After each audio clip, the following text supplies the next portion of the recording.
Hello mga magandang araw. Kung isa ka sa mga mag-e-enroll ngayong enrollment period, pag-uusapan natin ang mga requirement na kailangan mong ihanda bago pumunta sa PUP. Disclaimer lang, ang mga requirement na babanggitin ko ay base sa listahan na ibinahagi ng PUP o US Student Council. Anyways, ang una nga ay ang SAR form. Magdala ng accomplished SAR form at photocopy nito. Ang suggestion ko, magpa-photocopy na kayo ng maraming kopya ng lahat ng documents ninyo para hindi na kayo pabalik-balit at naghahanap ng printing shop kapag enrollment day. Sunod naman ay ang route and approval slip. Magdala rin ng photocopy nito. Next ay ang health information. Siguraduhin kompleto ang mga impormasyon bago pumunta sa enrollment.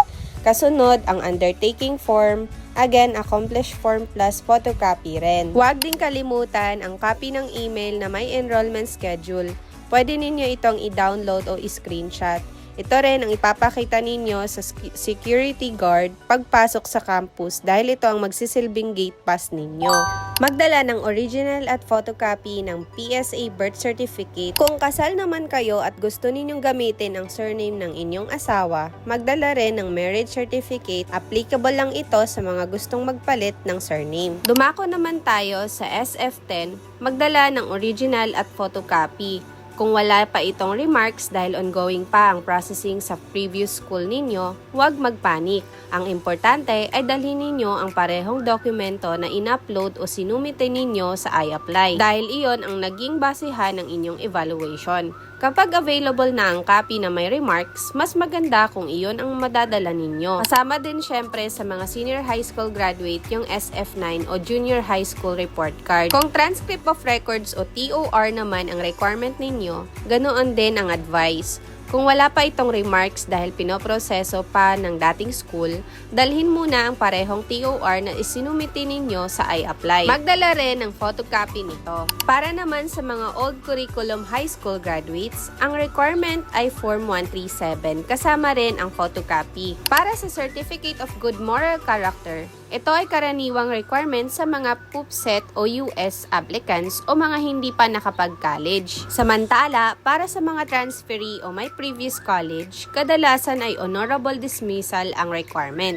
Siguraduhin lamang na may dry seal at perma ng registrar or yung dating registrar. Kung ALS graduate naman kayo, ihanda ang Certificate of Completion at photocopy nito. Kasama rin ang Certificate of Rating at Certified True Copy ng National List of Passers, kung ito ang applicable sa inyong category. Para sa clearance, maaari kayong mamili kung alin ang meron kayo. Pwedeng NBI clearance o police clearance. Isa lang sa dalawa okay na.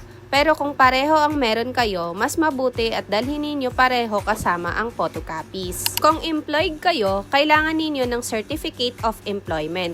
Pwede kayong humingi nito sa inyong HR at sabihin para ito sa school enrollment. Isa rin sa mga requirement ay ang Letter of Recommendation. Pwedeng manggaling ito sa barangay captain, dating professor o teacher, team leader, supervisor o manager. Huwag din kalimutan ang inyong latest chest x-ray kasamang official radiology result. Kasama rin sa dadalhin ninyo ang 2 pieces na 2x2 ID picture na may white background. Ang attire ay dapat presentable o formal. Iwasan ang sando o sleeveless, mas okay kung may collar ang suot ninyo.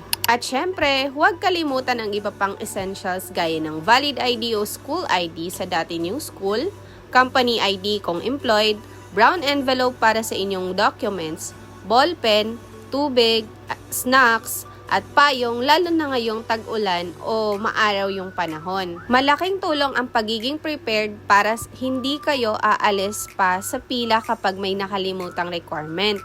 At iyon ang mga requirements na kailangan ninyong ihanda para sa enrollment.